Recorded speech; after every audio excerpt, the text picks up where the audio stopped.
সম্মানিত সুধীবৃন্দ, আজকে আমরা সমবেত হয়েছি আমাদের সকলের প্রিয় শিল্পী কালিদাস কর্মকার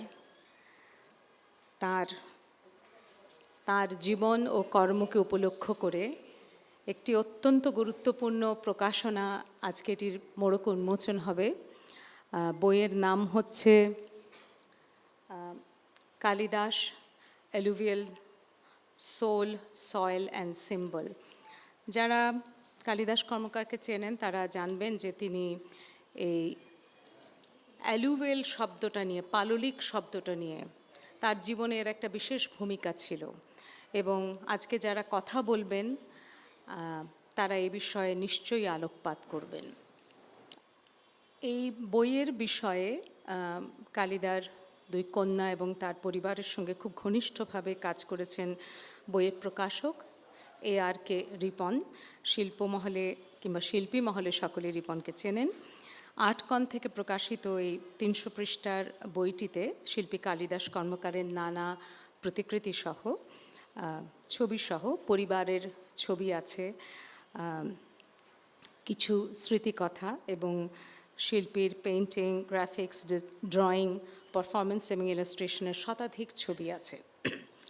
বলা যেতে পারে যে একজন শিল্পীর জীবন ও কর্ম তুলে ধরতে এবং সুধীমহলের শিল্পীকে নতুন করে এর জন্য বলছি যে আজকে কালিদাস কর্মকার আমাদের ছেড়ে গেছেন 2019 সালে, তাকে নতুন করে পরিচিত করাতে যা কিছু প্রয়োজন তার সবই এই বইয়ে আছে। বইটি প্রকাশের জন্য কালিদাস কর্মকারের পরিবার ও প্রকাশককে আমরা যারা শিল্প সংস্কৃতি পরিচর্যার সঙ্গে যুক্ত, আমরা আপনাদের প্রতি আন্তরিক কৃতজ্ঞ। আমাদের মাঝে আজকে শিল্পলেখক মইনুদ্দিন খালেদ, যিনি বইয়ের মূল প্রবন্ধ রচনা করেছেন, তিনি উপস্থিত আছেন। এছাড়া বই আরও 26 জনের লেখা আছে যারা বিভিন্ন সময় কালিদাস কর্মকারের ওপর ছোট বড় রচনা তারা লিখেছেন। তবে দুঃখের বিষয় যে এর মধ্যে অনেকেই এখন আর আমাদের মাঝে নাই। আজকের অনুষ্ঠানে কিছুক্ষণের মধ্যে হয়তো এসে উপস্থিত হবেন doctor Rubana Haque, Asian university for উইমেনের উপাচার্য, এবং কসমস ফাউন্ডেশন এবং বে অফ বেঙ্গল ইনস্টিটিউটের সভাপতি ইনায়েতুল্লাহ খান, তিনি এসে উপস্থিত হয়েছেন। আপনাকে ধন্যবাদ।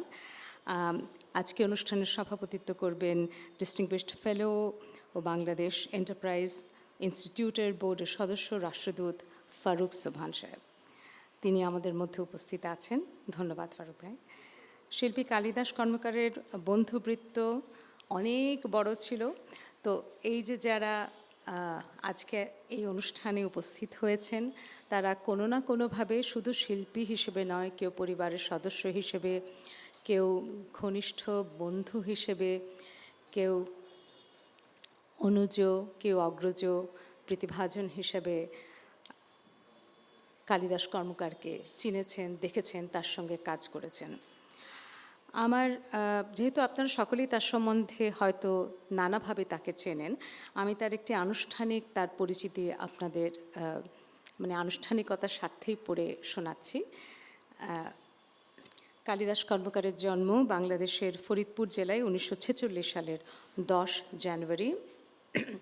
তিনি 1964 সালে ঢাকার college of arts and crafts থেকে, বর্তমান যা ঢাকা বিশ্ববিদ্যালয়ের চারুকলা অনুষদ, সেখান থেকে প্রি ডিগ্রি, এবং 1969 সালে কলকাতার Government College of Fine Arts and Craft থেকে স্নাতক ডিগ্রি অর্জন করেন। পরবর্তীকালে বিভিন্ন সময়ে তিনি Bharat, Poland, France, New York ও জাপানে আধুনিক চিত্রশিল্পের নানা মাধ্যমে উচ্চতর শিক্ষা গ্রহণ করেন। বাংলাদেশে কালিদাসই প্রথম মিশ্র মাধ্যমে শিল্প, পরিবেশ শিল্প, স্থাপনা শিল্প এবং পারফরমেন্স শিল্পের নিয়ে কাজ করেন। তিনি এদেশে স্টুডিও ভিত্তিক ছাপচিত্র আন্দোলনের পুরোধা ব্যক্তি। স্বাধীনতা উত্তরকালে বাংলাদেশের প্রথম শিল্পী হিসেবে 1976 সালে তাঁর একক চিত্র প্রদর্শনী মার্কিন যুক্তরাষ্ট্রের ওয়াশিংটন ডিসিতে অনুষ্ঠিত হয়। 1975 সাল থেকে বাংলাদেশ, আমেরিকা, লন্ডন, ফ্রান্স নানা দেশে তার প্রচুর প্রদর্শনী আয়োজিত হয়েছে এবং কালিদাস কর্মকার খুব ঘুরে বেড়াতেও পছন্দ করতেন। বিশ্বের বিভিন্ন আর্ট মিউজিয়াম ও গ্যালারিতে তার শিল্পকর্ম সংরক্ষিত আছে। আধুনিক শিল্পকলার বিশেষ অবদানের জন্য তিনি সুলতান পদক 2014, শিল্পকলা পদক 2016, বাংলাদেশ পিপলস থিয়েটার কর্তৃক আজীবন সম্মাননা 2017, পোল্যান্ডের এশিয়া প্যাসিফিক মিউজিয়াম প্রদত্ত বিশেষ চিত্রকর্ম পদক 1978 সাল, ফ্রান্সের ইন্টারন্যাশনাল বিয়েনালে ভিল ডে সাসেল এখানে ছাপচিত্রে শ্রেষ্ঠ পুরস্কার 1984, জাপানের ফুকুওকা আর্ট মিউজিয়ামের প্রদত্ত পারচেজ অ্যাওয়ার্ড 1985 বিভিন্ন পুরস্কার ও সম্মাননা লাভ করেছেন। এবং 2018 সালে বাংলাদেশ সরকার শিল্পী কালিদাস কর্মকারকে 21 পদকে ভূষিত করে। কিংবদন্তি এই শিল্পী 2019 সালে 10 অক্টোবর পরলোক গমন করেন। তার সম্বন্ধে একটি বড় লেখা মঈনুদ্দিন খালেদ লিখেছেন, যেটি আপনাদের হাতে যদি ওই একটা হ্যান্ডআউট আছে, ওখানে পুরোটা পড়লে দেখতে পাবেন।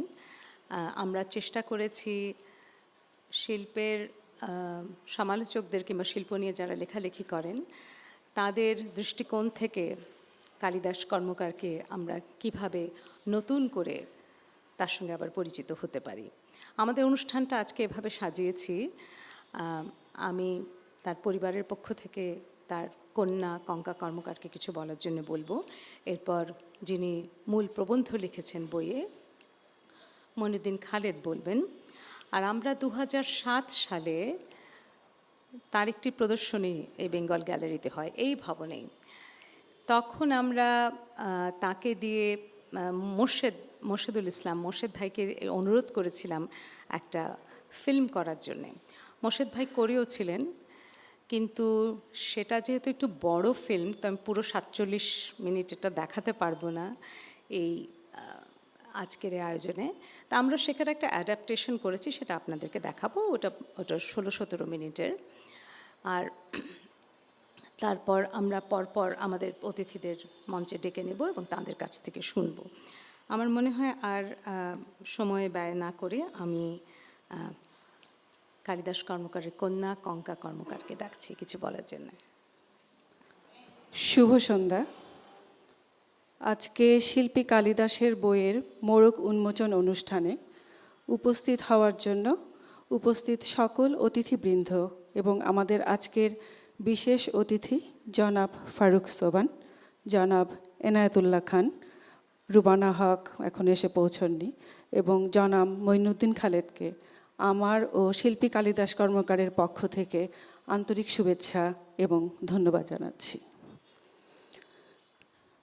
কালিদাস কর্মকারকে আপনারা সকলে একজন শিল্পী হিসেবে চেনেন, কিন্তু আমি এবং আমার ছোট বোন কেয়া আমাদের বাবা তিনি ছিলেন। তো আজকে বাবা হিসাবে তিনি কেমন ছিলেন সেইভাবে কয়েকটা কথা আপনাদেরকে বলতে চাই।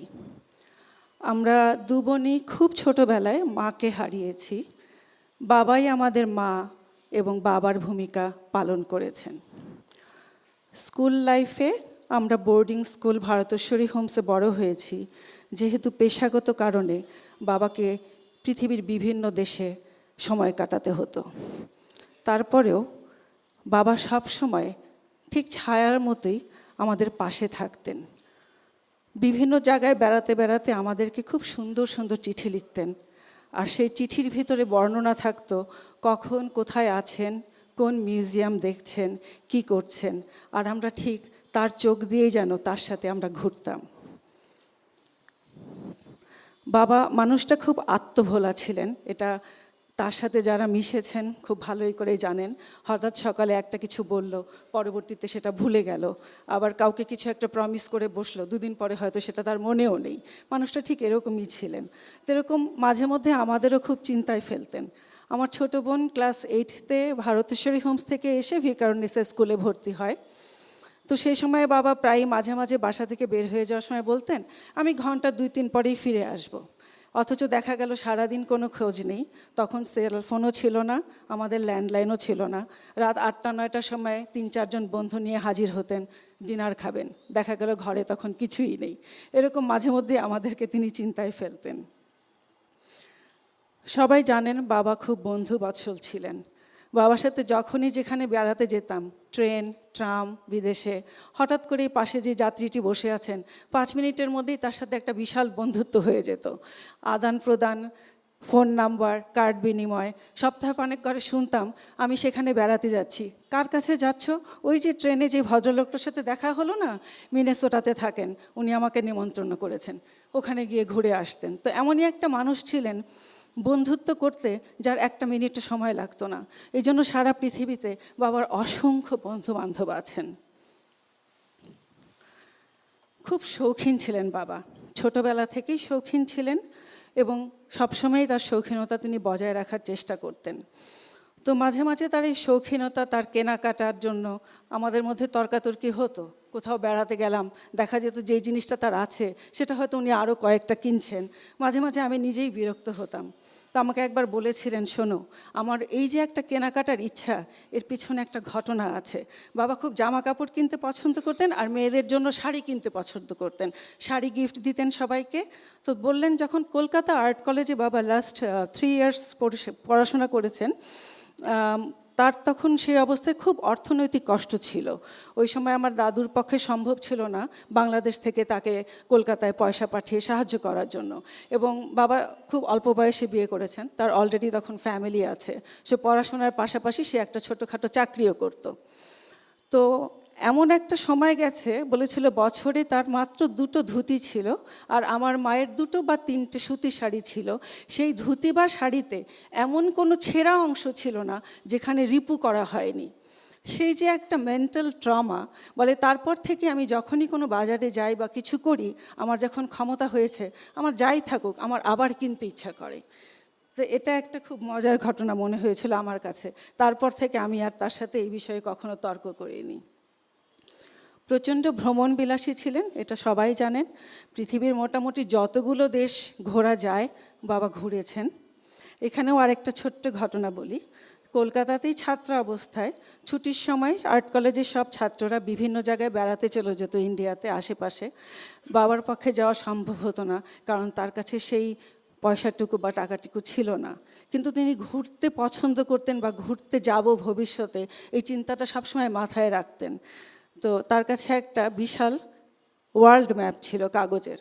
বলতো যে আমি তখন রুমে একা সেই ওয়ার্ল্ড ম্যাপটা মাটিতে ফেলে এক এক সময় এক একটা দেশের উপরে দাঁড়িয়ে মনে মনে ভাবতাম, আজকে আমি নিউ ইয়র্কে আছি, কালকে হয়তো আমি কানাডায় আছি। তো এই যে ঘোরার ইচ্ছা বা ভ্রমণের এই পিপাসাটা পরবর্তীতে অনেক চেষ্টার পর তিনি সার্থক করতে সম্ভব হয়েছেন। ছবি আঁকার পাশাপাশি বাবা কিন্তু খুব ভালো ফটোগ্রাফিও করতেন। আমাদের এই ছবিতে বা এই বইতে বাবার কোনো ফটোগ্রাফি নেই, but maybe in future we can do something with his photographs. তো যেখানেই যেতেন ছবি সবসময়ই। শেষের কিছু বছর বেশ অনেকটা সময়ই আমাদের সাথে সান দিয়েগোতে ছিলেন। প্রায়ই আমরা বেড়াতে যেতাম বিচের পাড়ে বা কোনো হাইকিংয়ে, প্রচুর ছবি। এবং সেই ছবি তোলার সাথে সাথে আমাকেও তিনি অনেক ছবি তোলা শিখিয়েছেন। সবসময় হঠাৎ থমকে দাঁড়িয়ে বলতেন, দেখো এই যে এই শুকনো পাতাটা মাটিতে পড়ে আছে, দিস ইজ এ আর্ট। এই যে এই গাছের একটা ছাল গাছ থেকে উঠে উল্টে আছে, এটার একটা ছবি তোলো, ক্লোজ ছবি, অ্যান্ড এটা দেখো, এটাও একটা আর্ট। তো আর্ট যে তোমাকে সবসময় হাত দিয়ে করতেই হবে তা নয়, পৃথিবীর সবখানেই কিন্তু শিল্প আছে এই প্রকৃতিতে। রান্না করতে ভালোবাসতেন, যে কোনো কিছুই রান্না করার সময় বলতো যে আমি রান্না করতে ভালোবাসি, এটা কোনো কষ্টের ব্যাপার না, কারণ আমার কাছে রান্নাটাও একটা শিল্প। আমি আজকে কেউ যদি রেসিপি জানতে চায় আমি বলতে পারবো না, কারণ আজকে আমি যেটা রান্না করছি কালকে আমি এটা ঠিক অন্যভাবে রান্না করব, আমার মনে জিনিসটা যেমনভাবে আসবে। সো এটাও একটা আর্ট। সো যে কোনো কিছুই বাবার কাছে ছিল একটা আর্ট, এবং তার কাছে মনে হতো পৃথিবীটাই পুরোটাই একটা শিল্প। তোমার চোখ থাকতে হবে, তোমার মন থাকতে হবে সেভাবে তোমাকে জেনে নেওয়ার জন্য এবং বুঝে নেওয়ার জন্য। 2019-এর অক্টোবর মাসে হঠাৎ করেই বাবা আমাদের সকলের মায়া কাটিয়ে পৃথিবী থেকে সদাই বিদায় নিয়েছেন।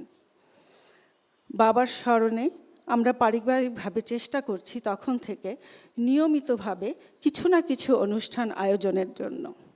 এর মধ্যে উল্লেখ্য যে প্রতিবারই 10ই জানুয়ারি বাবার জন্মদিন উপলক্ষে আমাদের পরিবারের সকলের সহযোগিতায় ফরিদপুরে একটি উন্মুক্ত ময়দানে তার জন্মদিনটা পালন করা হয়। সেখানে শিশুদের চিত্রাঙ্কন প্রতিযোগিতা থাকে, পুরস্কার বিতরণী থাকে এবং সাংস্কৃতিক অনুষ্ঠানের আয়োজন থাকে। আমাদের ইচ্ছে আছে আগামী বছর থেকে এটা আমরা কালিদাস মেলা হিসাবে শুরু করব। প্রথমে 2 দিন, পরে হয়তো 3 দিন করে হবে। গত বছরে এই বেঙ্গল গ্যালারিতেই বাবার একটি প্রদর্শনী করার উদ্যোগ আমরা নিয়েছিলাম। বিভিন্ন কারণে সেটা পিছিয়েছে। আশা করছি আমরা আগামী বছরে প্রদর্শনীটা করতে পারব। এখন আসি যে উদ্দেশ্যে আমরা সকলে একত্রিত হয়েছি, সেই বহু আকাঙ্ক্ষিত বইটির ব্যাপারে একটু আলোকপাত করা। বইটির প্রকাশ করেছেন আর্টকন, লুভাপা অলরেডি বলেছেন। আপনারা অনেকেই রিপনকে চেনেন। রিপনকে অসংখ্য ধন্যবাদ এই বিশাল প্রজেক্টটাকে অনেক সময় ও শ্রম দিয়ে যত্ন করে সম্পন্ন করার জন্য। আর্টকনের হাতেখড়ি হয়েছিল 2015 সালে বাংলাদেশ শিল্পকলা একাডেমির জাতীয় চিত্রশালায় শিল্পী কালিদাসের সবচেয়ে বড় রেট্রোস্পেকটিভ প্রদর্শনী দিয়ে। পরবর্তীতে দেশে বিদেশে শিল্পীর প্রতিটি প্রদর্শনীর আয়োজন ও ক্যাটালগ প্রকাশনে আর্টকন প্রধান ভূমিকা পালন করে এবং একই সাথে শিল্পী সমস্ত কাজের ডকুমেন্টেশনের কাজ শুরু করে। তখন থেকে এই বইটির পরিকল্পনা শুরু হয়। 2019-এ বাবা চলে যাবার পর এই কাজটি সাময়িকভাবে স্থগিত ছিল। পরবর্তীতে পরিবারের উদ্যোগে বইয়ের কাজ পুনরায় শুরু হয়। দীর্ঘ 5 বছর পর এই বইটি সম্পন্ন হয়েছে। 300 পাতার এই বইটিতে মোট 232টি শিল্পকর্মের ছবি আছে, যেগুলো প্রায় সহস্রাধিক কাজ থেকে বাছাই করা। এছাড়াও আছে performance art, installation art and environmental আর্টের উপর কিছু ছবি। এই বইটিতে মোট 26 জনের লেখা আছে। এর মাঝে কিছু লেখা সংগ্রহ হয়েছে বিভিন্ন প্রদর্শনীর ক্যাটালগ থেকে এবং বাকি লেখাগুলো পরবর্তীতে বাবার ইচ্ছে অনুযায়ী আমরা চেষ্টা করেছি সকলের কাছ থেকে সংগ্রহ করতে। বইটির কাজের ব্যাপারে আমি বিশেষ করে আন্তরিকভাবে ধন্যবাদ জানাচ্ছি বেঙ্গল ফাউন্ডেশনের মহাপরিচালক লুভা নহিদ চৌধুরী আপাকে। নিজের শত ব্যস্ততার মাঝেও আপা আমাদের অনেকটা সময় দিয়েছেন, উপদেশ দিয়েছেন এবং এডিটিংয়ে ভীষণভাবে সাহায্য করেছেন। আপা, আপনাকে সত্যি অনেক ধন্যবাদ। এছাড়া বইয়ের 26 জন লেখকের প্রতি আমার কৃতজ্ঞতা প্রকাশ করতে চাই। আমি অনুগ্রহ করব আপনারা একটু ধৈর্য ধরে নামগুলো শুনবেন। প্রথমে বলতে চাই শিল্প সমালোচক মঈনুদ্দিন খালেদের নাম। তিনি এই বইয়ে শিল্পী কালিদাস কর্মকারের জীবন ও কর্ম নিয়ে মূল প্রবন্ধটি রচনা করেছেন। এরপর আমি পরপর নামগুলো পড়ে যাচ্ছি। প্রয়াত প্রবীণ সাংবাদিক ও কলামিস্ট সন্তোষ গুপ্ত, প্রয়াত সাংবাদিক ও কলামিস্ট সাদেক খান, প্রয়াত শিক্ষাবিদ ও প্রখ্যাত লেখক বুরহান উদ্দিন খান জাহাঙ্গীর, প্রয়াত ফরেন স্টেট সেক্রেটারি এবং রাষ্ট্রদূত জনাব মিজারুল কায়েস, প্রয়াত ফরেন সেক্রেটারি এবং রাষ্ট্রদূত জনাব ফারুক আহমেদ চৌধুরী, প্রখ্যাত শিল্প সমালোচক ও লেখক প্রফেসর এমেরিটাস জনাব নজরুল ইসলাম, প্রখ্যাত শিল্প সমালোচক ও লেখক প্রফেসর এমেরিটাস সৈয়দ মঞ্জুরুল ইসলাম, বিশ্ববিখ্যাত প্রিন্ট আর্টিস্ট এবং শিল্পী কালিদাস কর্মকারের শিক্ষক জাপানি শিল্পী professor Tetsuya Noda, professor Rafal Strent পোল্যান্ডের বিশিষ্ট চিত্রশিল্পী এবং কালিদাস কর্মকারের শিক্ষক, কানাডিয়ান আর্ট হিস্টোরিয়ান ও art critic Patricia Godsell, Asian Art Council New ইয়র্কের সাবেক পরিচালক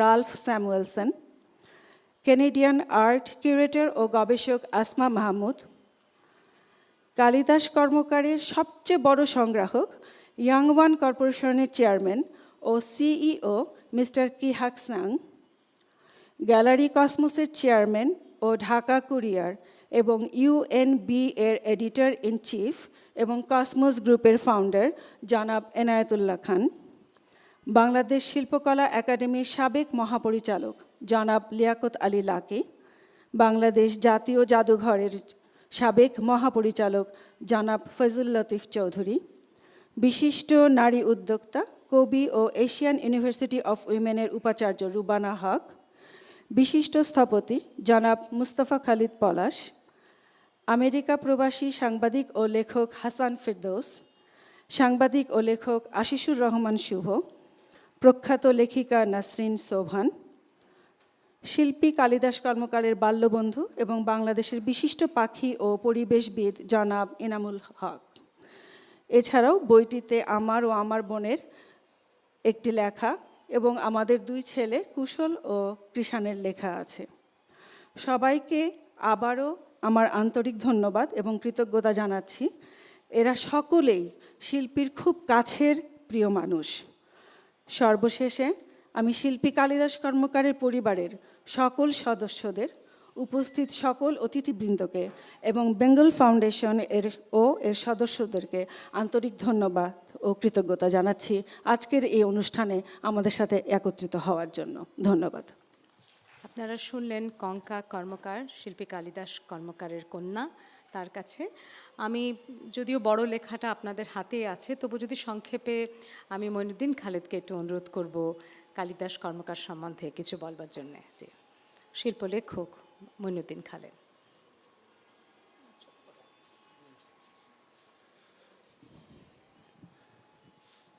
শুভ সন্ধ্যা।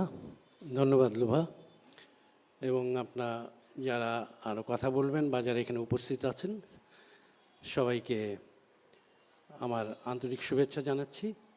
আর এই লেখা যেহেতু সবার কাছে দেওয়া হয়েছে, সেখানে আবার আমার মুখ থেকে শোনা এটা দুরকম হয়ে যেতে পারে কথাবার্তা। তো যেটা আসলে আমরা যদি কালিদাস কর্মকারকে খুব কয়েকটা এক্সিসে বা ম্যাট্রিক্সে বুঝতে চাই, সেটা সবচেয়ে বড় পরিচয় আমার কাছে যেটা মনে হয়েছে, আমাদের যেটা সবচেয়ে বড় শব্দ, সবচেয়ে ভারী শব্দ এবং জরুরি শব্দ, সেটা হচ্ছে আমাদের মা হচ্ছে নদী। এবং আমরা শৈশবে প্রথম যে শব্দটা, সংস্কৃত শব্দটা শুনি, নদীমাতৃক বাংলাদেশ। এবং এই যে নদী এবং মাটি, জল এবং বাংলার জল, বাংলার মাটি, সেটার প্রদর্শনী প্রতিনিয়ত চলছে নদী পারে। এবং সেইটা কালিদাসকে ডাকে শিল্প রচনার জন্য। এবং যেখানেই তিনি নদী পাড়ে গিয়েছেন সেখানেই মাটি মেখেছেন এবং সেখানে তিনি মাটির মানুষ হতে চেয়েছেন এবং বোঝাতে চেয়েছেন যে মাতা তোমারই সন্তান আমি। আরেকটা বিষয় বলি, আমি জাস্ট এসেন্সগুলো বোঝার জন্য বলছি। যখন কালিদাস কর্মকারের একটা বড় আয়োজন হলো, তখন মুদির দোকানে যেভাবে খাবারগুলো করা হয়, প্রদর্শিত হয় বা দেখানো হয় প্রোডাক্টগুলো, তার বিভিন্ন কালার থাকে এবং বেশিরভাগগুলোই গোল ফর্ম। গোলটা আমাদের ঘুরায় দৃষ্টিকে, এবং এটার বিভিন্ন কালারের মুসুরের ডাল, খেসারির ডাল ইত্যাদি বিভিন্ন রকমের চাল। এবং এগুলোকে তিনি এমনভাবে প্রেজেন্ট করলেন যে ইনস্টলেশনের জন্য আমাদের কোথাও যাওয়ার দরকার নাই, পশ্চিমের শেখানোর দরকার নাই। এই যে শস্য, এই শস্য হচ্ছে সেই জননী বসুন্ধরার দান আমাদের প্রতি। এবং তিনি খুব সহজভাবে কত গভীরে যেতে পারতেন, সেটা হচ্ছে কালিদাস কর্মকারের গুরুত্বপূর্ণ ব্যাপার।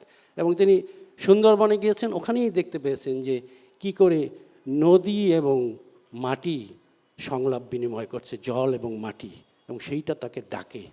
একটা কুহক থাকে যে কোনো গভীর শিল্পে, সেই জিনিসগুলো। আর কালিদাস এত কিছুর মধ্য দিয়ে গিয়েছেন, এত কথা তো আপনারা অনেকেই জানেন, অনেকে অনেক কিছু বোঝেন, এবং সেই জন্য এখানে খুব তাত্ত্বিক কথা বলার অবকাশও নেই, আর আমি জানিও কম।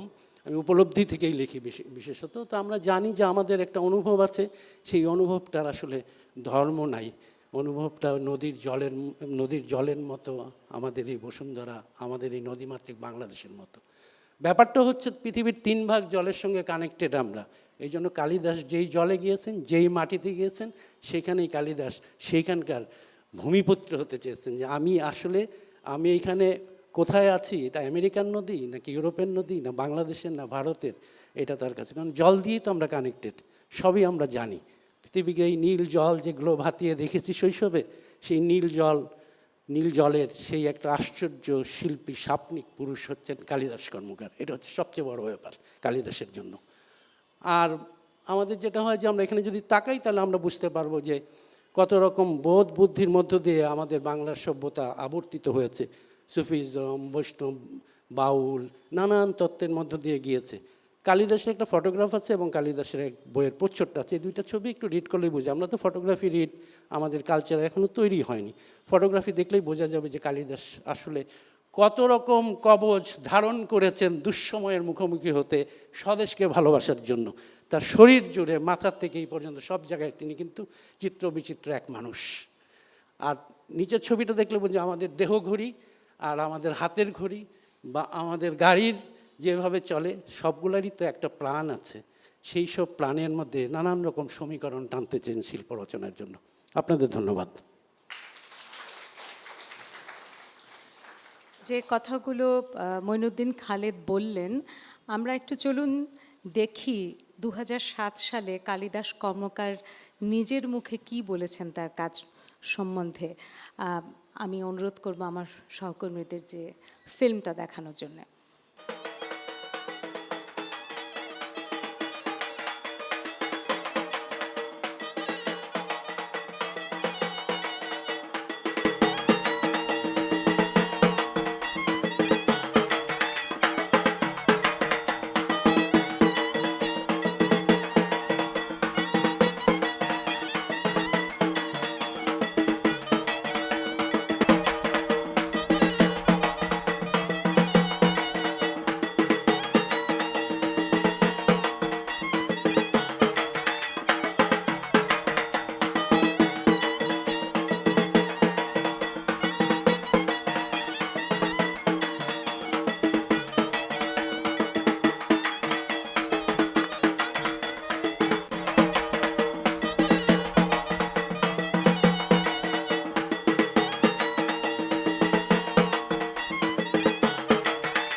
ছবি কেন আঁকি এটা এক কথায় বলা মুশকিল, কেননা আমার মনে হয় যে ভিতরে কোনো যন্ত্রণা থাকে, সেই যন্ত্রণা থেকে হয়তো মুক্তি পাওয়ার জন্যই বা কিছু ভুলে থাকার জন্যই হয়তো শিল্পীরা ছবি আঁকে। আমারও হয়তো সেরকম কোনো কারণ আছে, যে কারণটা ভুলে থাকতে চাই বলেই হয়তো রং নিয়ে নাড়াচাড়া করি। মূলত আমি পেইন্টার, কিন্তু আমি প্রিন্ট মেকিংও কাজ করেছি ফ্রান্সে, প্যারিসে এবং জাপানে। কিন্তু ইদানিংকালে পরিবেশ শিল্পে আমার খুবই আগ্রহ হয়েছে এবং আমি মনে করি বর্তমান পৃথিবীর যে সমস্যা সেটাকে তুলে ধরার জন্য পরিবেশ শিল্প একটা উপযুক্ত মাধ্যম। পৃথিবীতে ভালো লোকের সংখ্যাই বেশি, পাগলের সংখ্যা কম। তো পাগল হতে পারাটা খুব সহজ নয় আর কি। কেউ যদি ভাবে আমি পাগল, আমার মনে হয় এটা আমার জন্য একটা কমপ্লিমেন্ট।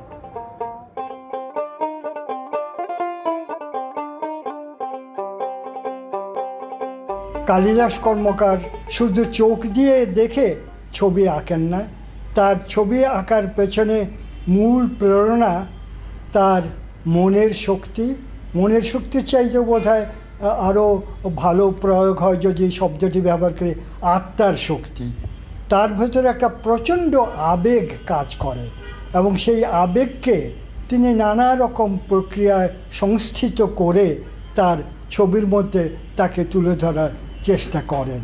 তিনি যেখানে গেছেন সেই সব দেশের মানুষের প্রকৃতির ভেতরটাও স্পর্শ করার চেষ্টা করেছেন এবং সেই সব জিনিস তিনি তুলে এনেছেন তার কাজের মধ্যে।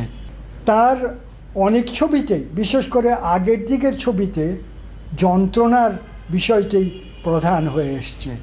মানুষ যে কত রকম যন্ত্রণার ভেতর দিয়ে পার হয় সেই সব তার ছবিতে উঠে এসছে। ৭১-এর ধ্বংসযজ্ঞ তাকে ভীষণভাবে আলোড়িত করেছে এবং কষ্ট দিয়েছে। সেই কষ্টের কথা তিনি তার নানা ছবিতে তুলে ধরেছেন। সিম্বলিক কথাটা তার কাজের ক্ষেত্রে অনেক বেশি প্রযোজ্য। সময় যত গেছে তত আমি তার ছবির মধ্যে লক্ষ্য করি যে তিনি কষ্ট এবং যন্ত্রণার সাগর থেকে উত্তীর্ণ হয়ে একটা প্রশান্তি এবং একটা সৌম্য জীবন দর্শনের দিকে যেন এগিয়ে যাচ্ছেন।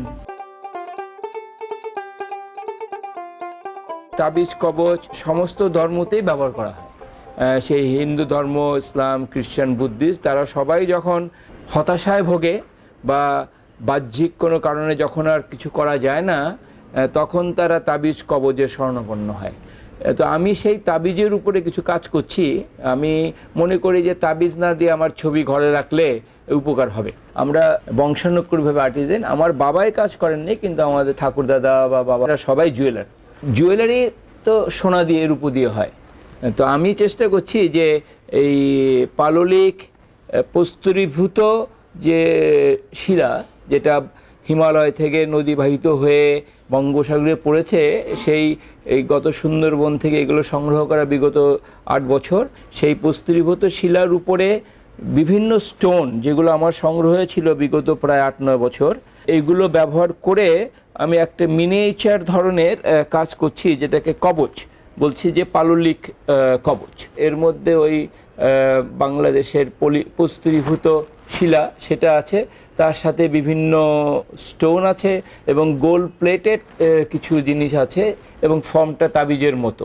এখানে এই কাগজটা জাপানে তৈরি করা, আমার হাতে তৈরি করা ওয়াশি। একটা মেয়ের মুখ, এই মেয়ের চোখে খুব দুঃখ, হয়তো ওর স্বামী তাকে ভালোবাসে না, তো এই জন্য একটা কবজ, ও হয়তো কবজ দিতে চায় তার স্বামীকে। আমাদের জীবন যন্ত্রণা আর ভালোবাসা, প্রেম, এটা সমাজের সাথে জড়িত। আমার মনে হয় শিল্প একই সাথে জড়িত। কালিদাস আমার ছাত্র, আমি সেই জন্য গর্বিত। এবং কালিদাসের নানা দিক, তার যে প্রতিফলন ঘটেছে তার ছবিতে এবং তার প্রকাশভঙ্গিতে, তার মধ্যে সবচেয়ে বড় হলো তার রেখার কাজ। তো আমি তাকে প্রায় বলতাম যে তোমার নাম কালিদাস, কিন্তু আমি তাকে বলতাম কালির দাস। অর্থাৎ এই কলম আর কালির যেন কি যেন ইঙ্গিতে সে দাসের মতো কাজ করে। সে সার্থক করেছে কালি আর কলমকে, এবং অপূর্বভাবে সে মানুষের আত্মাকে তার নিজের অন্তরের সঙ্গে মিলিয়ে এবং নিজের বিশ্বাসের সঙ্গে মিলিয়ে সে প্রকাশ করত। সে এক অপূর্ব সৃষ্টি। অবশ্য পরবর্তীতে সে সেই ড্রয়িং থেকে অনেকটা সরে এসেছে, অন্যদিকে গেছে, সেখানেও তার সৃষ্টিগুলো সার্থক হয়েছে। তার মধ্যে একটি দিক আমার খুব ভালো লেগেছিল, সেটা হলো একরকম শিল্পকলা আছে যে এই সমতল যে ক্ষেত্রটি থাকে, স্থানটি থাকে যার উপর ছবি আঁকতে হয়, সেটাকেই একটু অমসৃণ করা, কিংবা তার মধ্যে সেই সারফেসটিকেই নিয়ে খেলা করা, যে কোথাও উঁচু, কোথাও নিচু, কোথাও বা কিছু রিলিফ ওয়ার্ক, কিছু দেখা যাচ্ছে মনে হচ্ছে, তার মধ্যে সামান্য কিছু রং দিয়ে, সামান্য কয়েকটি দাগ দিয়ে, কিংবা সাদার মধ্যে সাদা দাগ দিয়েই সেটাকে অদ্ভুত একটি অ্যাবস্ট্রাক্ট ফর্মে আনা। কিন্তু আসলে অ্যাবস্ট্রাক্ট ফর্ম নয় সেগুলো, সেখানে ইঙ্গিত আছে এবং সিম্বলিক কিছু ব্যাপার তার মধ্যে সব সময় আসে।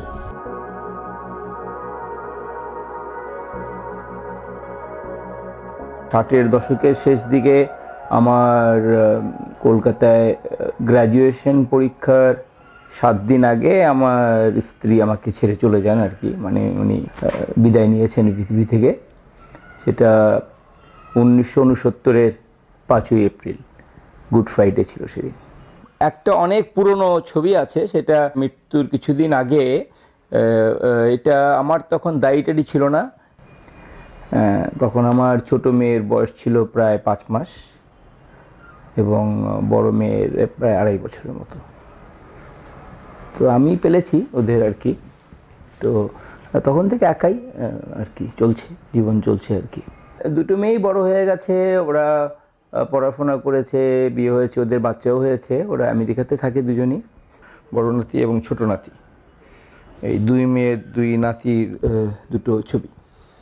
20 বছর ধরে মা আমার এখানেই ছিলেন। তো মা গত বছর নভেম্বরে, এই নভেম্বরের আগের নভেম্বরে উনি চলে গেছেন, পরলোকে চলে গেছেন। মা আমাকে খুবই অনুপ্রাণিত করতো। আমাদের পরিবারে মোটামুটি ছবি সবাই আঁকে। বাবাও মৃত্যুর আগে বেশ কিছু ছবি এঁকেছেন, মেটাল দিয়ে কোলাজ করেছেন, এবং মাও ছবি আঁকতেন এবং বিশেষ করে নকশি কাঁথা করতেন মা আর কি অনেক। কিন্তু আমাকে বড় করেছে যে সে আমার পিসিমা, তাকে আমি মা বলতাম। তার সন্তান হয়ে মারা গিয়েছিল, আমাকে বড় করেছে। তো পিসিমাই আমাকে লালন পালন করেছে আর কি। এটা প্রায় আমি যখন ক্লাস 8-এ পড়ি তখনকার ছবি, এটা ফুলপুরের, এটা পিসিমা। আমি বেশিরভাগ সময় দেশেই থাকি, কিন্তু বছরে দুবার যেতে হয় ওদের দেখতে। তো হাফ হাফ, অর্ধেক বাংলাদেশ, অর্ধেক আমেরিকা, কিছুদিন সুন্দরবন, কিছুদিন হয়তো কোরিয়া, জাপান, এইভাবে ঘুরে ঘুরে 60 পার করে দিলাম। আমি এখানে সরকারি চাকরি করেছি, পর্যটন কর্পোরেশনের চিফ আর্টিস্ট ছিলাম, টেক্সটাইল কর্পোরেশনের চিফ আর্টিস্ট ছিলাম। পর্যটনের যে লোগোটা পাখি, ওটা আমারই নকশা করা। 73-তে ওটা আমার প্রথম কাজ। 76-এ শিল্পকলায় আমার প্রথম প্রদর্শনীর পর আমি চাকরি ছেড়ে সোজাসুজি এখান থেকে আমেরিকায় চলে যাই, এবং ওয়াশিংটনে 76-এ সেপ্টেম্বরে আমার প্রথম প্রদর্শনী হয়। সেটা ছিল বাংলাদেশের স্বাধীনতা উত্তর বাংলাদেশের কোনো শিল্পীর প্রথম প্রদর্শনী ওয়াশিংটনে। তো তারপরে নিউ ইয়র্কে প্রদর্শনী হয়েছে বহুবার, অটোয়াতে হয়েছে, কানাডা। অত প্রদর্শনীর কথা তো বলা যাবে না, কিন্তু কিছু গুরুত্বপূর্ণ, যেরকম 80-র দশকে আমার একটা প্রদর্শনী হয়েছিল কলকাতায় একাডেমি অফ ফাইন আর্টসে। মাদার তেরেসা আমার প্রদর্শনী উদ্বোধন করেছিলেন আর কি। তেহরান মিউজিয়াম অফ কন্টেম্পোরারি আর্টে আমার একটা প্রদর্শনীর আয়োজন হয়েছিল 2000 সালে। তৎকালীন ইরানের প্রেসিডেন্ট সেই প্রদর্শনীর উদ্বোধন করেছিলেন। এখানে কবি শামসুর রহমান আমার ছবির উপরে কবিতা লেখার খসড়া তৈরি করছেন আমার স্টুডিওতে বসে। আমার মনে হয় ভালো ছবি আঁকতে গেলে শুধু ঘরে বসে একা ছবি আঁকলে ভালো ছবি হবে না। যে কোনো শিল্প একটা সমন্বয় দরকার। সঙ্গীত, ফটোগ্রাফি, পেইন্টিং, মিউজিক, ড্রামা, কবিতা, এর সমস্ত সংমিশ্রণে প্রয়োজন।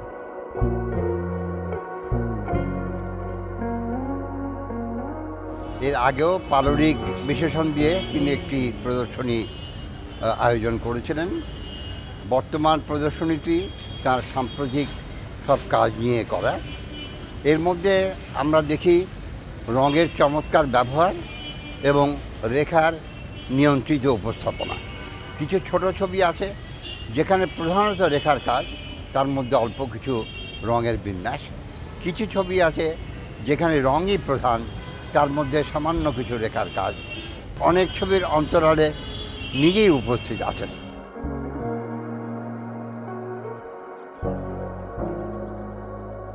আমি চেষ্টা করি যে সমাজে বাস করি বা যে সময়টায় আমি বাস করছি, সেই সময়টাকে আমি ধরার চেষ্টা করি আমার আঙ্গিকে বা শৈলীতে। আমি এঁকেই জীবন ধারণ করছি, অনেক ছবি এঁকেছি, কিন্তু আমার মনে হয় আমার জীবনে মাত্র কয়েকটি বিশেষ ছবি আছে যেগুলো আমি এঁকে আনন্দ পেয়েছি, এবং সেগুলো আমার মনে হয় আমার শ্রেষ্ঠ কাজ আর কি।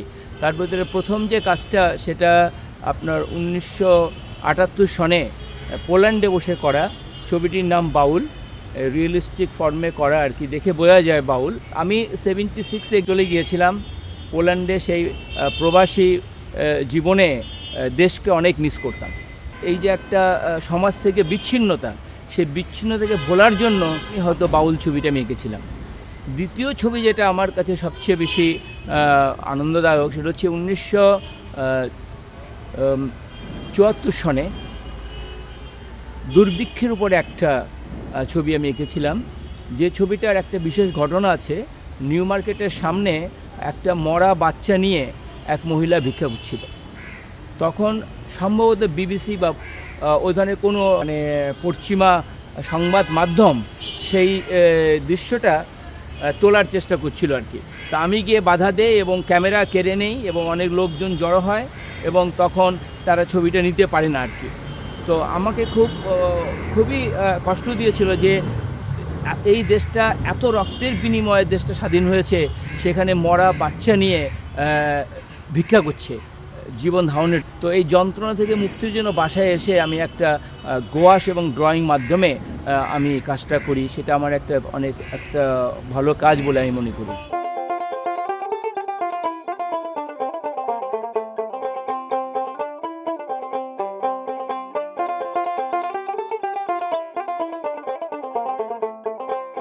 আমার শৈশব, আমার দুরন্তপনা, আমার যে জীবনের এখন যা আমি করছি, এর যে ফাউন্ডেশন আমাদের এই পাড়াতেই গড়ে উঠেছে। এই ফরিদপুর শহরের মাঝ দিয়ে কুমার নদী বয়ে গেছে। আমি যখন স্কুলে ক্লাস 3-4 পড়ি, বন্ধুবান্ধবকে নিয়ে কুমার নদীতে বর্ষাকালে ঝাঁপিয়ে পড়তাম। এবং এই কুমার নদীটা ফরিদপুরকে কিন্তু ঘিরে রেখেছে একটা হাফ সার্কেলের মতো। তো আমরা এখান থেকে ঝাঁপিয়ে পড়তাম একটা মোটরের টিউব ফুলিয়ে আমরা কয়েকজন বন্ধু, এবং পুরো নদীটা সাঁতরে প্রায় 2 ঘন্টায় অন্য প্রান্তিকে উঠতাম। ফরিদপুর শহরে ঢোকার মুখেই আমাদের প্রভু জগৎবন্ধু সুন্দরের মন্দির আছে, শ্রীঅঙ্গন। আমি ছোটোকালে সেই জগৎবন্ধু সুন্দরের মন্দিরে অনেক যেতাম। আমাদের পাড়ায় উৎসব হতো, আমাদের সেই উৎসবে খাওয়া দাওয়া হতো, সারা বাংলাদেশ থেকে লোক আসতো। এই যে উৎসব পার্বণ, এই যে একটা মেলামেশা, সমস্ত ধর্মের সমন্বয়ে, সমস্ত সমাজের বিভিন্ন স্তরের সমন্বয়ে, এটা আমার কাজের মধ্যে বিভিন্নভাবে চলে আসে। আমার শৈশব, কৈশোর এবং যৌবনের প্রথম দিকগুলো এই স্কুলেই আমি কাটিয়েছি। এখানকার অনেক স্মৃতি আমার স্মৃতিতে জাজ্বল্যমান। আমি যখন ক্লাস 5-এ পড়ি, আমাদের এক শিক্ষক ছিলেন যিনি আমাকে ভূতের ভয় দেখাতেন। কী করে ভূত দেখা যায়? বলো, অমাবস্যা পূর্ণিমায় ধূপকাঠি মোমবাতি জ্বালিয়ে শ্মশানে বসলে ভূত দেখা যায়। তা আমি একদিন স্কুলের পরে কাউকে না বলে টিফিনের পয়সা বাঁচিয়ে ধূপকাঠি এবং মোমবাতি নিয়ে সোজা ফরিদপুর অম্বিকাপুরের শ্মশানে গিয়ে বসে ধ্যান করতে লাগলাম। মধ্যরাত থেকে শেষ রাত আমি বসেই আছি। আমার বাড়ির সবাই, সারা ফরিদপুর শহর হন্যে হয়ে খুঁজছে আমাকে, কিন্তু আমাকে খুঁজে পাচ্ছে না। আমি শ্মশানে বসেই আছি ভূতের জন্য। ভোর 6টার সময় বাবা খুঁজতে খুঁজতে আমাকে এসে ধরলেন সেই শ্মশানে। বাবা এসে ধরলেন, কিন্তু ভূতকে আর আমি দেখতে পেলাম না। সেই থেকে আমি ভূতের পিছনে ছুটছি। ভূত আর আমি জীবনেই দেখতে পেলাম না। মাঝে মাঝে ভূত আমার ছবিতে আসে, অন্য রঙে, অন্য আঙ্গিকে।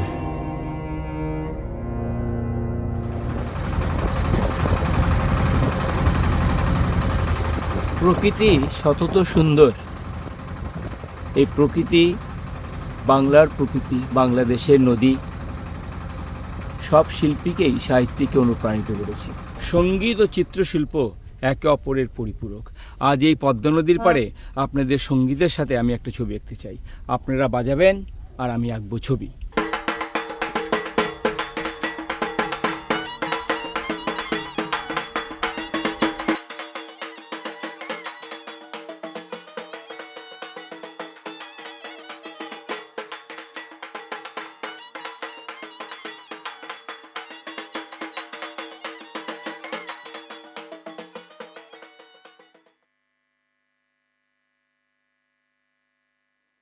আমার এখন একদিক থেকে ভাবতে ভালোই লাগে যে কিছু শিল্পীদের কথা সে সময় ধারণ করে রাখা হয়েছিল। সে কারণে তাদের কাছ থেকেই, মানে তাত্ত্বিকরা তো অনেক রকম করে ব্যাখ্যা করতেই পারেন, কিন্তু তাদের কাছ থেকে শোনার যে একটা বড় একটা যে আনন্দ, সেটা কিছুটা করার চেষ্টা করেছি আপনাদের সকলের সহযোগিতায়। আমি এবার একটু মঞ্চে আমন্ত্রণ জানাবো আজকে যারা অতিথিরা আছেন। ডক্টর রুমানা হক, এনায়েতুল্লাহ খান সাহেব, মইনুদ্দিন খালেদ এবং আমাদের সভাপতি ফারুক সোবহান সাহেবকে আপনারা অনুগ্রহ করে প্লিজ। আপনারা সকলেই চেনেন, তারপরেও একদম আমাদের সর্বডানে আছেন এনায়েতুল্লাহ খান সাহেব, কসমস ফাউন্ডেশনের সভাপতি, এবং শুধু তা নয়, তিনি শিল্পবোদ্ধা এবং সংগ্রাহক। Doctor Rubana Haque, Asian university for উইমেনের উপাচার্য, আমাদের সকলের শ্রদ্ধেয় ফারুক সোবহান চাচা, এবং মইনুদ্দিন খালেদ শিল্পলেখক। আমার মনে হয় আমরা অতিথিদেরকে আমরা অন্তত করতালি দিয়ে তাদের স্বাগত জানাতে পারি।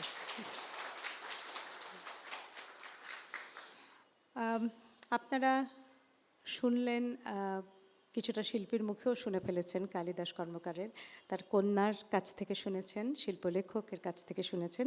আমরা একজন সংগ্রাহক এবং কালিদাস কর্মকারের বন্ধুই বলা চলে। রুবানা হককে অনুরোধ করব কিছু বলার জন্য। রুবানা।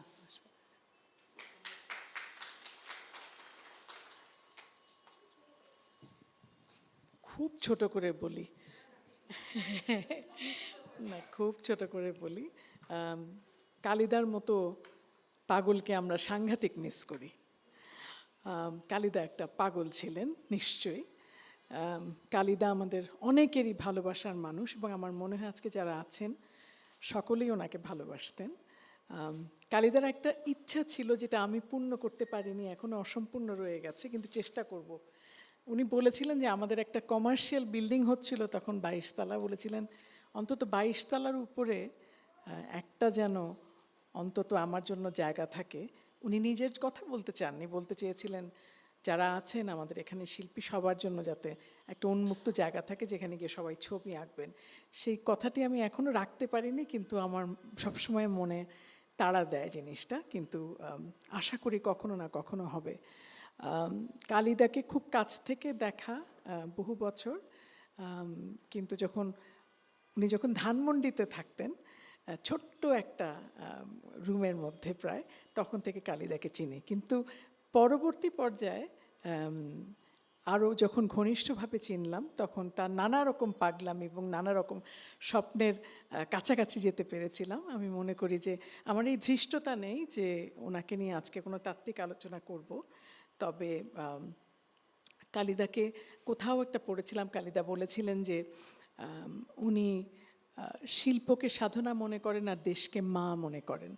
কাজেই মায়ের অনেকগুলা শিল্পকর্মে আছে। আমি এবং আমার ছোট মেয়ের কাছে কালিদার মোটামুটি মিলিয়ে বোধহয় 30-40টা চিত্রকর্ম আছে। আমার কাছে খুব ইন্টারেস্টিং একটা কাজ আছে, আমি আসলে চেয়েছিলাম, আজকে পারিনি লুভা আনতে। একটা মেটাল কোলাজের একটা খুব সুন্দর কাজ আছে আমার কাছে ওনার, সেটা অসাধারণ। আমি মনে করি যে অনেকগুলো কাজের মধ্যে দার্শনিক কালিদাকে খুঁজে পাওয়া যায়, অনেকগুলো কাজের মধ্যে আসলেই সেই পাললিক মানুষটাকে খুঁজে পাওয়া যায়। খুবই কোমল ছিল মনটা মানুষের, এবং ওনার বাড়িতে গেলেও বোঝা যেত যে উনি কত সাধারণভাবে একটা জীবন যাপন করতেন। এবং আসলে আমাদের শিল্পীরা যদি এরকম বেঙ্গল না থাকতো, কসমস না থাকতো, তাহলে কি হতো ওনাদের আসলে। আমি আজকেও যখন প্রচণ্ড ট্রাফিকের মধ্যে আটকা এবং প্রচণ্ড নানা কারণে বিরক্ত, সেই সময় মনে হয় যে শিল্পকর্ম আর সঙ্গীত, এই দুটো জিনিস এই প্রতিষ্ঠানগুলো যদি আমাদেরকে উপহার না দিতেন তাহলে আমরা হয়তো অনেক বড় খচখচানি নিয়ে মরে যেতাম। কালিদাস সম্পর্কে বেশি কিছু বলার নেই, এটুকুন বলি ওনার মিক্সড মিডিয়ার বেশ কিছু কাজ আমার কাছে আছে। মন খারাপ লাগলে তাকিয়ে দেখি, ভাবি। বিশেষ করে লালের পেছনে কাজ, লাল সাদা কালো তিনটি আমার কাছে অনেক বড় কাজ আছে ওনার, অসাধারণ লাগে। আরেকটি আছে শুধু অক্ষর দিয়ে লেখা, সেটিও খুব ভালো, এবং ওটার মধ্যে লাল একটা সবসময় দাঁড়িয়ে থেকেছেন। এই মা, এই ওনার মমতা। আমি মনে করি কালিদা বারবার আমাদের মধ্যে ফেরত আসুক, কালিদাকে সব সময় স্মরণে রাখি এবং অন্তরের কাছে রাখি। এবং যারা কিহাকসাংয়ের মতো যারা বিরাট সংগ্রাহক আছেন তারা অনেক কাজ করতে পারবেন, আমরা তো অল্প কয়েকটা কাজ আছে, কিন্তু আমরা একসাথে, যেহেতু কালিদা পারফরমেন্স আর্টেও বিশ্বাস করতেন, এবং যেহেতু 72 মিনিটে উনি 72 মিনিটের মিউজিকের সাথে সাথে ছবি এঁকেছেন, এটা মন্টু মামাও করেছিলেন এক সময় বহু আগে, মুস্তাফা আনোয়ার সাহেব। আমার মনে হয় সেই ট্র্যাডিশনটাকে যদি আমরা ধরে রাখতে পারি এবং ওনাকে যদি আমরা সবাই মিলে অন্তত সেলিব্রেট করতে পারি through music, through art, through our madnesses, আমার মনে হয় ওইটাই probably it will be the biggest tribute to Kalida. তো আশা করি আমরা সকলেই কালিদাকে নিজেদের মনে ধারণ করব, অন্তরে ধারণ করব, আমাদের যার যার মতো করে। তবে উনি অনন্তকাল আমাদের সকলের মধ্যে থাকবেন, এটি আমার প্রার্থনা। সকলকে অসংখ্য ধন্যবাদ। ধন্যবাদ। আপনারা শুনলেন রোবানা হকের কাছ থেকে। আমরা এনায়েতুল্লাহ খান সাহেব আমাদের সঙ্গে আছেন, থাকবার প্রায় কথা ছিল না, তো খুব খুশি হয়েছি এনায়েতুল্লাহ ভাই আপনি যে এসছেন, কসমস ফাউন্ডেশনের প্রতিষ্ঠাতা এবং বে অফ বেঙ্গল ইনস্টিটিউটের চেয়ারম্যান এনায়েতুল্লাহ খান।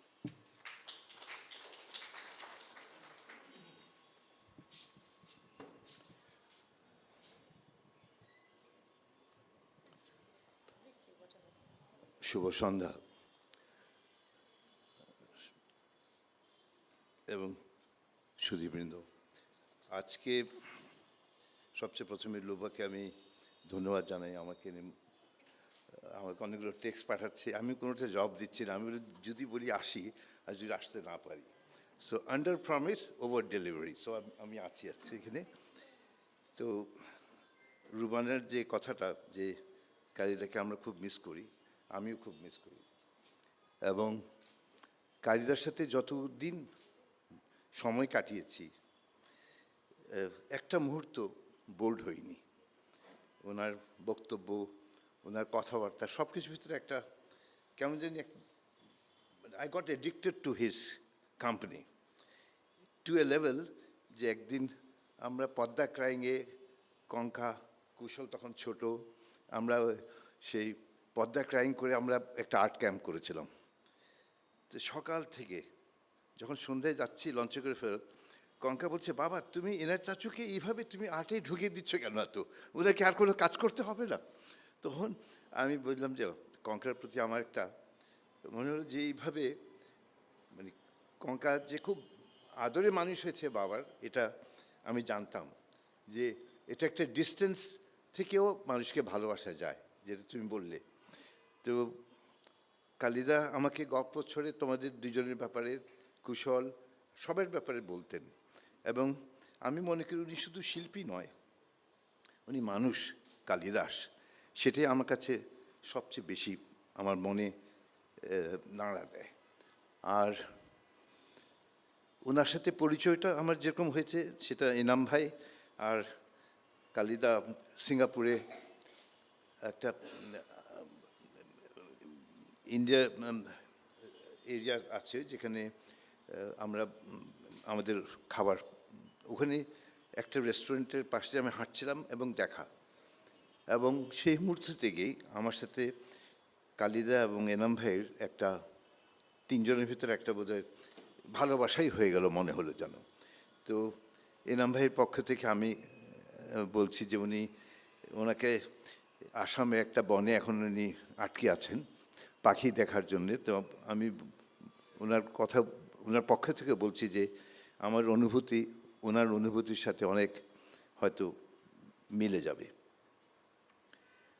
আর 5টি বছর পার হয়ে গেছে, কালিদা আমাদের ছেড়ে চলে গেছেন, কিন্তু আমার কেন যে মনে হয় উনি বেঁচে আছেন। ওনার চিত্রকর্ম আমার প্রত্যেকটা জায়গায়, প্রত্যেকখানে একটা না একটা ওনার কিছু না কিছু আছে। সেই সকালে ঘুম থেকে উঠি বা রাত্রে ঘুমাতে যাই, আমার অনেক পেন্ট আমি কালেক্ট করেছি, কিন্তু কেন জানি ওনার পেন্টিংগুলো বোধহয় মারা যাওয়ার পর থেকে আরও বেশি করে মনে রাখার জন্য বোধহয় রেখেছি কিনা জানি না। তবে আমার বাসায় আসলে তুমি আমার একটা আলাদা ছাদের উপর করেছি, ওখানেও কালিদার পেন্টিং, এবং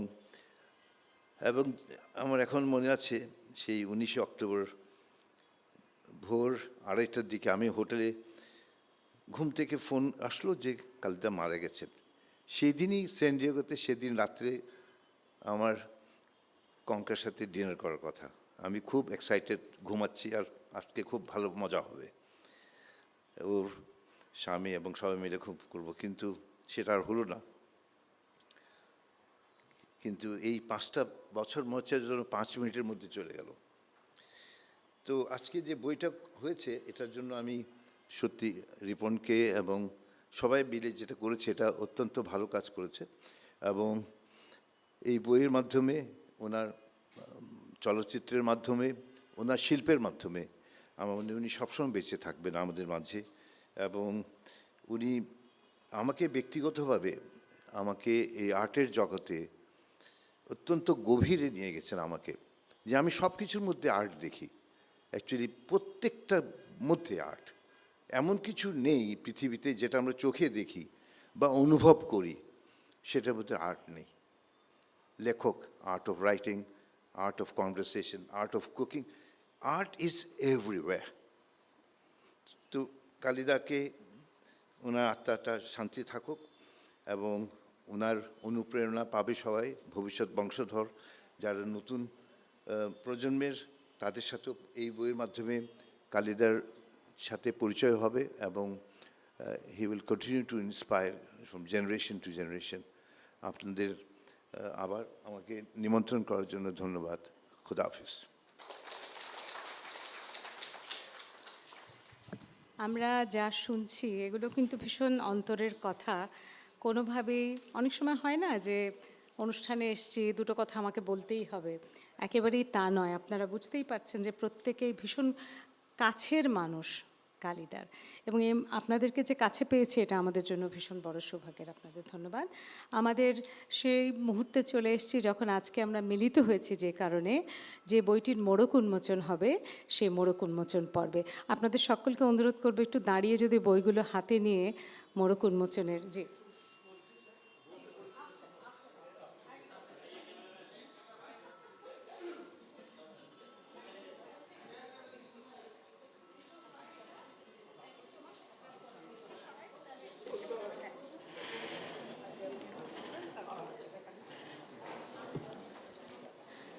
দাঁড়ান দাঁড়ান আরেকটু।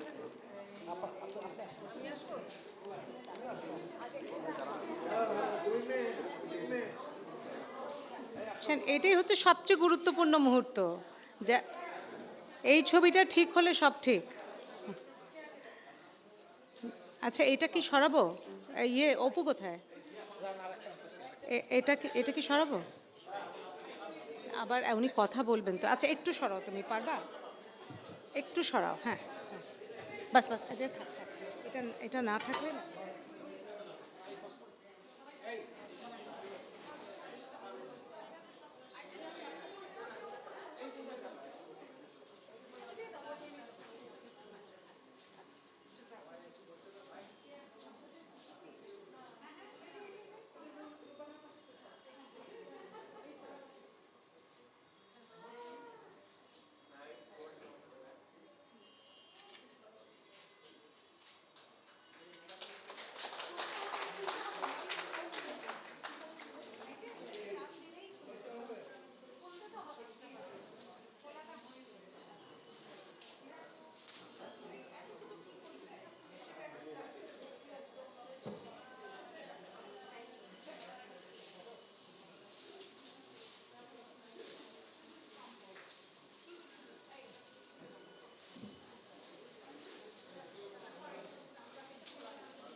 না এত পিছনে ছিল না। ও এই চেয়ারটা শুরু দাও। অপু লাইট ঠিক আছে?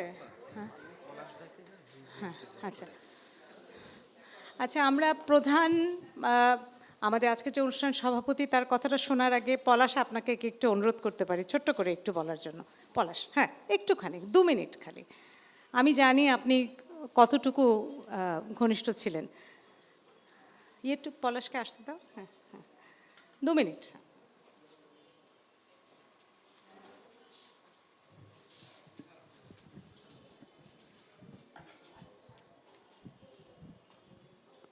শুভ সন্ধ্যা, সবাইকে শ্রদ্ধা।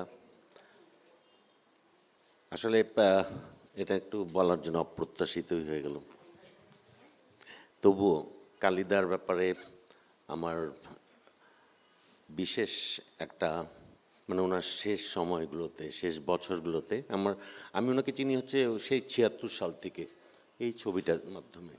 বাবার হাত ধরে শিল্পকলায় এক্সিবিশন দেখতে গিয়েছিলাম। এই ছবিগুলো নিয়ে উনি আমাকে অনেক কথা বলেছিলেন, কিভাবে রিজেক্টেড হয়েছিল, স্থান পায়নি এক্সিবিশনে। তো সেই সময় থেকে চিনি, অ্যাটেলিয়ার চিনি, দূর থেকে চিনি। আমি ওনাকে চিনি, উনি আমাকে চেনেন না, কারণ আমি তখনও ছোট। তো আস্তে আস্তে শেষের দিকে এসে খুবই ঘনিষ্ঠ হয়ে গেলাম। দাদাকে গলা জড়িয়ে ধরতে অত্যন্ত ভালো লাগতো। সেরকম একটা শিশুর মতন মানুষ। আমি বলেছিলাম অ্যালুভিয়াল সোল, একটা লেখা আছে। কোথায় যেন আমি বুঝতে পারছি যে এই যে অস্থিরতা যে আসবে পৃথিবীতে বা সবখানে, সেটা উনি মনে হয় শেষ ছবিগুলোতে প্রকাশ করে গেছেন। গোছানো সময়, এবং উনি বলেছেন যে কিভাবে বিপত্নিক হয়েছেন 2.5 বছর পরে। আমি বললাম তার মানে এতদিন উনি 2জন সন্তানকে নিয়ে জীবন কাটিয়েছেন। 3য় সন্তান হচ্ছে ওনার ছবি। অতএব কালিদাকে ভোলা যায় না, ভোলা যাবে না। উনি একজন বিপ্লবী শিল্পী ছিলেন, আমি বলবো।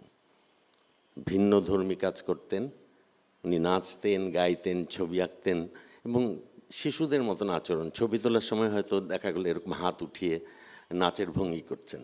আমার সঙ্গেও সেরকম ছবি তার আছে। আমি খুব স্থিত হয়ে আছি, কিন্তু উনি ডাইনামিক।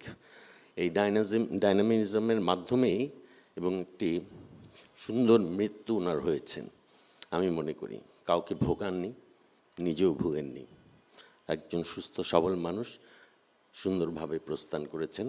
কিন্তু উনি চলে গেলেও ওনার কাজ, ওনার কর্ম, এগুলো আমাদের মধ্যে বিরাজ করবে। আমি মনে করি যে ওনার কাছ থেকে আমাদের মানুষ হিসাবে অনেক কিছু শেখার আছে, সেই কাদা মাখা মানুষ। সকলকে ধন্যবাদ।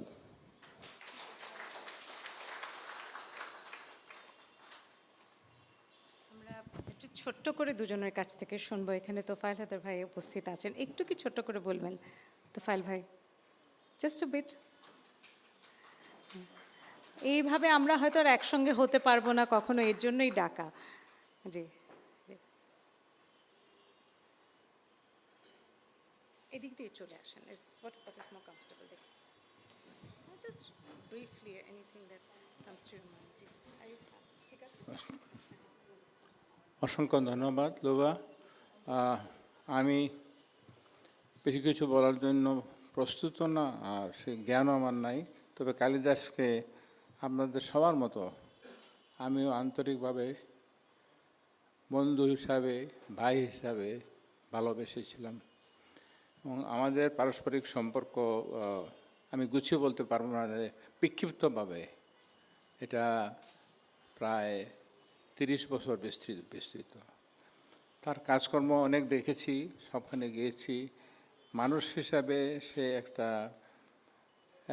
একটা কি বলবো, তার মতো মানুষ পাওয়া আমাদের মধ্যে আমাদের সৌভাগ্যের ব্যাপার ছিল। যেভাবে সে চলে গেল সেটা আমরা যে সহ্য করে আছি, কিন্তু তাকে বলার মতো না, বলতে পারবো না। এবং আমার তার শিল্পকর্মের প্রতি যেগুলো চোখে লেগেছে, ভালো লেগেছে, খুবই ভালো লেগেছে। যেটা তার কাজকর্মের তো অসীম একটা অসীম বিস্তৃতি। সুতরাং আমি যখন শুনলাম যে সে মারা গেছে, এটা অবিশ্বাস্য মনে হলো আমাদের সবাদের মতোই।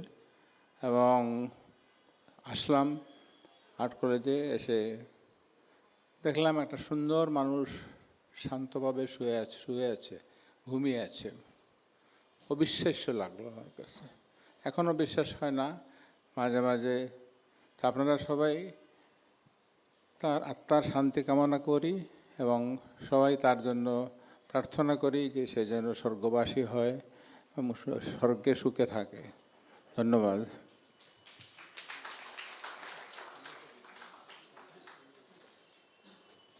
আমরা একটু জাহাঙ্গীর সাহেবের কাছ থেকে একটু শুনবো যে একটুখানি ছোট শুভেচ্ছা বাণী। আর তো বললাম এইভাবে একসঙ্গে করা হবে না।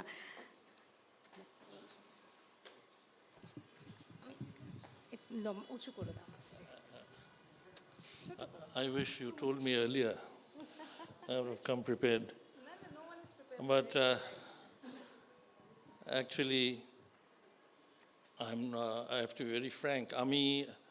I'm not much of a art connoisseur on the lines of the biggest names in Bangladesh who are present here tonight, this evening. Kintu কালিদাসের সঙ্গে আমার পরিচয় হলো, became one of his close friends, admirers, through his artwork. আপনারা মনে হয় অনেকেই জানেন না, I'll go back to 1981. আমি তখন মিনিস্ট্রি অফ ফরেন অ্যাফেয়ার্সে ডাইরেক্টর ফাইন্যান্স ছিলাম, এবং আমার বন্ধু, my classmate ambassador Mohammad Zamir কালিদাসকে নিয়ে আসলো, very young, almost my age, আমার রুমে, and that was my first meeting. এবং অন জামির's insistence, he wanted me to make a proposal for buying Kalidas's painting. এবং I didn't know him, and I knew, seeing him, that he was struggling. He was really struggling those days. এবং আমি রাজি হলাম ওনার painting দেখার জন্য. দুদিন পরে আসলো অফিসে. He brought about 6 or 7 paintings. And most of you don't know. I don't think if my former boss, Ambassador Farooq Subhan, would know it, or Inayat would know. I was stunned. The word is with amazement, যে তার painting যেগুলি ছিল, these were Islamic calligraphy. This was large oil painting, and in Arabic, this calligraphy. And at once, it was so beautiful. At once, I thought it should adorn the walls of our embassy abroad. At that time, the Foreign Secretary was Mr. S.A.M.S. Kibriya. I went with a lot of hesitation, but once he saw the paintings, he approved that, and Kalidas was commissioned to paint about 27 of these oil paintings to be sent abroad to our missions. This was later increased. And according to Kalidas, that was his first breakthrough. And his breakthrough, a major breakthrough in the Ministry of Foreign Affairs. And I'm so proud, I'm so happy that I have been a small part of this effort. But coming later to 2006, when I joined Young One Corporation after my retirement, I saw Kalidas quite frequently.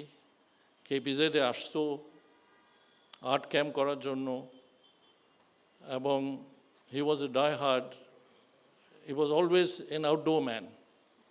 এবং আমার এখনো মনে আছে, April মাসে he had a tent, and that was his studio. He was painting inside, and it was the month of April, and then comes a Boishaki wind and just blew that tent away along with him.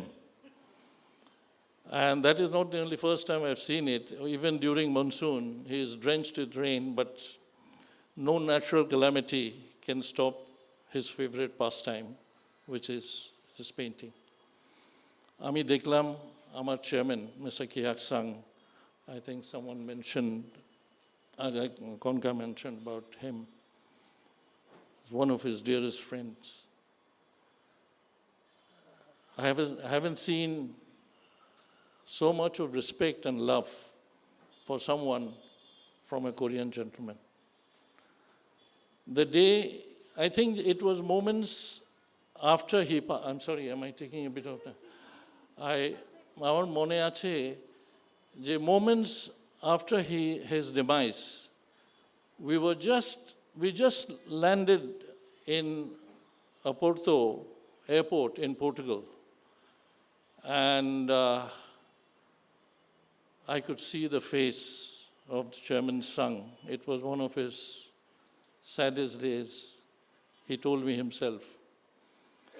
And in his memory, Chairman Sung, today in KPZ, it's my great pleasure to announce that the most beautiful art gallery in the country, if I may say so, in my own project, this is the most beautiful art gallery that has been just completed in memory of Kalidas Karmakar.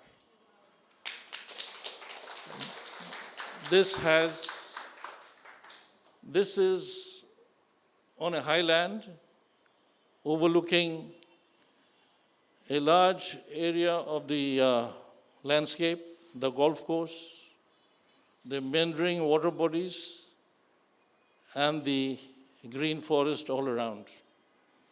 It's a must-see for all art lovers, and you're welcome to come to KPZ to see this art gallery, and it will be our pleasure.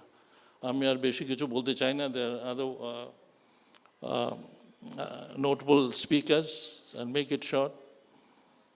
Wherever you are, Kalidas, the love and prayers are always with you, and God bless. Thank you.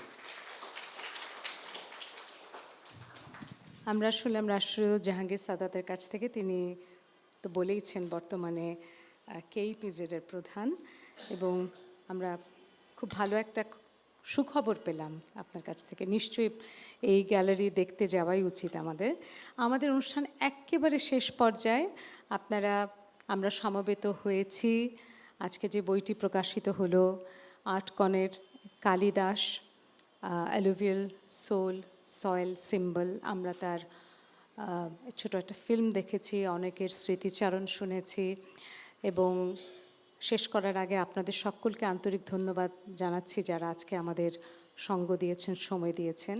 আমাদের অনুষ্ঠানের সভাপতি, আমাদের সকলের শ্রদ্ধেয় রাষ্ট্রপতি ফারুক সোবহান, আমরা সর্বশেষ তার কাছ থেকে শুনব।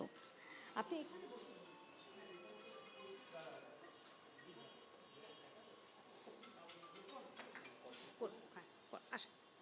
আপনি ওখানে বসে বলতে পারেন, ঈশ্বর কমফর্টেবল। হ্যাঁ,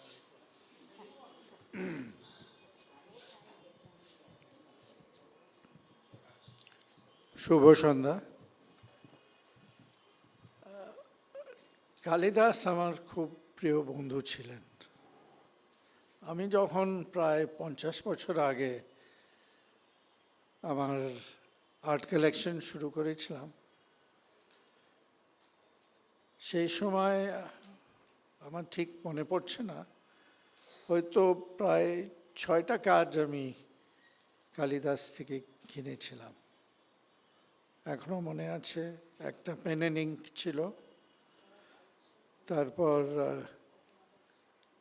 4টা মিক্স মিডিয়ার কাজ ছিল,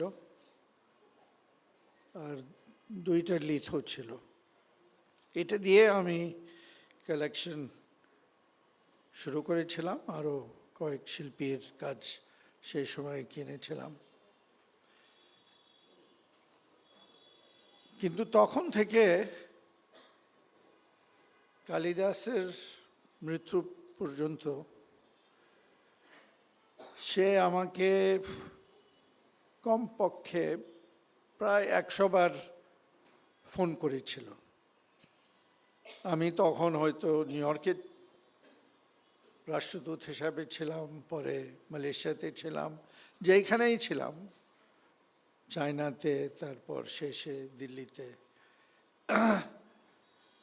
হয়তো মাসে 1 বার, হয়তো মাসে 2 বার কালিদাসের একটা ফোন কল আসতো, ফারুক ভাই কেমন আছেন, কি করছেন, আমি অমুক জায়গা আছি। হয়তো পোল্যান্ডে না হলে টোকিওতে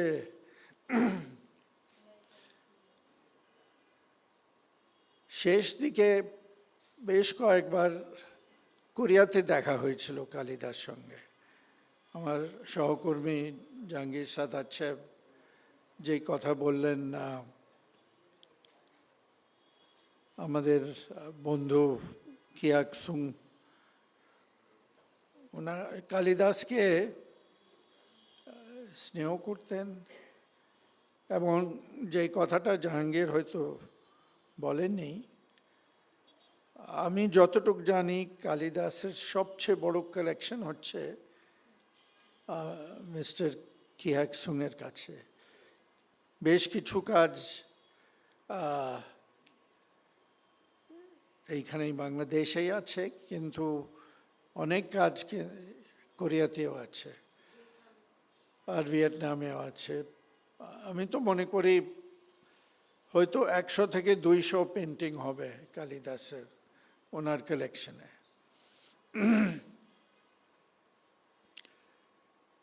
কালিদাস সম্বন্ধে অনেক কিছু বলা যায়। আমার স্ত্রী আসার কথা ছিল, নাসরিন।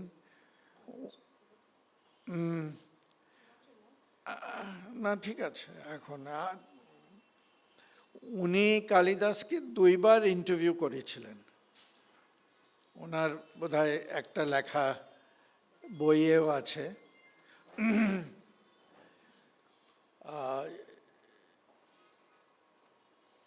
উনি একটা ইন্টারভিউতে, আমরা 2 জন স্বামী স্ত্রী হংকংয়ে ছিলাম, সেই সময় কালিদাস আরও 3 জন খুব নাম করা শিল্পীর সঙ্গে স্টেজে, ঠিক যেরকম আজকে আমরা ভিডিওতে ওই দেখেছিলাম, স্টেজ উপরে 4 জন শিল্পী পেন্টিং করছে, আর সঙ্গে সঙ্গে হংকংয়ের খুব নাম করা ফিলহারমোনিক অর্কেস্ট্রার সামনে মিউজিক হচ্ছে, এবং কালিদাস, MF হোসেন, ইন্ডিয়ার খুব নাম করার একজন শিল্পী এবং চীনের সবচেয়ে নাম করা শিল্পী, এরা 4 জন কিন্তু পেন্টিং করছিলেন। কালিদাসের যে ক্যানভাস ছিল, ধরেন প্রায়, এখানে আমার স্ত্রীর লেখাতে আছে, 8 ফুট আর 6 ফুটের ক্যানভাস ছিল। এই যে লেখাতে আমার স্ত্রী কালিদাসকে প্রশ্ন করেছিলেন যে এই এত বড় ক্যানভাস আপনাকে 3 ঘন্টা সময় দেওয়া হয়েছিল একটা পেন্টিং করার জন্য, এটা কি সম্ভব? আপনি এটা কিভাবে করলেন? তো কালিদাস বললেন যে এটা তো আমার জন্য খুবই সহজ একটা কাজ ছিল। সামনে মিউজিক যদি থাকে আমি অনেক কিছু করতে পারি। ঠিক সেই রকম কালিদাসের অনেক কথা আমার এখন মনে পড়ছে। ওর বোধহয় সবচেয়ে বড় কথা যেটা আমি মনে করতে চাই আজকে, সে সবাইকে যেভাবে আনন্দ করত, ওর 2 মেয়ে সম্বন্ধে, ওর ভাই প্রশান্ত সম্বন্ধে,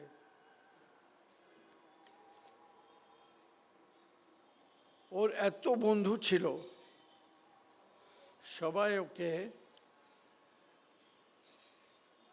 যখন কালিদাস মৃত্যু সম্বন্ধে খবর আমরা পেয়েছিলাম, his loss was felt all over the world. Kalidas আমাদের একজন প্রিয় শিল্পী। আমার কাছে যে ধরনের কাজ আছে, কিন্তু ওর যে মানে আমরা বাংলাদেশে অনেক নামকরা শিল্পী আছে, কালিদাস সম্বন্ধে কিন্তু একটা কথা বলা যায় যে প্রতি বছর কিন্তু আমরা কিছু নতুন কিছু কাজ দেখতাম। সে মানে his evolution of painting was quite remarkable. কালিদাসকে আমরা সব সময় মনে রাখব। He was a friend, a father, and an unforgettable personality. আমি শেষে লুভা 2 মে ও প্রশান্ত আপনারা সবাইকে আমার শুভেচ্ছা নেবেন, এবং যারা বই সঙ্গে জড়িত ছিলেন সবাইকে আমার অভিনন্দন। This will be a lasting memory and tribute for many years to come. আপনারা সবাই ভালো থাকেন, সুস্থ থাকেন। আচ্ছা, কঙ্কা কিছু বলতে চায় বইটার কভার সম্বন্ধে, কিছু বলতে চায়। আর রিপনকে অনেকে দেখতে চায়। আপনি কোথায়? মানে সবাই চেনে, তারপরেও দেখতে চায়। আচ্ছা, রিপনকে একটু দেখেন আপনারা।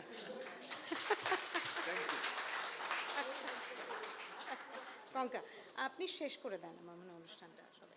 না, আমি শেষ করবো না। সকলকে ধন্যবাদ। বইটার কাভারের ছবিটা সম্পর্কে হয়তো অনেকে জানেন, অনেকে জানেন না।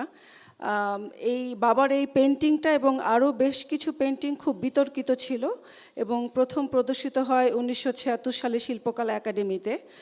এই ছবিতে যে গাড়ির দরজা যেটা দেখছেন, আমার দাদু মানে ঠাকুর দাদা, উনি লোহার কাজ করতেন এবং তার আগে ওনার মোটর বিজনেস ছিল এবং বেশ কিছু গাড়ি পুরনো ভাঙাচোরা পড়েছিল, সেখান থেকে এগুলো তুলে আনা এবং বাবার একটা আইডিয়া হলেছিল যে গাড়ির এই ভাঙা জিনিসপত্র দিয়েও ছবি তৈরি করা যায়।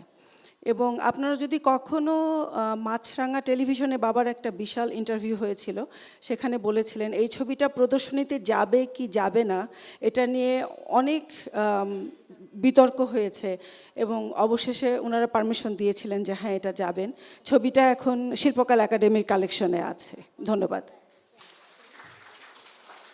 ধন্যবাদ কঙ্কা, এটুকু আমাদের জানা ছিল না সেভাবে। আমাদের অনুষ্ঠান একেবারে শেষ এখানে। আপনারা যে আজকে আমাদের সময় দিলেন, সঙ্গ দিলেন এত ব্যস্ততার মধ্যে এবং ভয়ঙ্কর ট্রাফিক জ্যাম পার হয়ে আপনারা এসছেন, আপনাদের প্রতি আমরা সত্যি আন্তরিক কৃতজ্ঞ।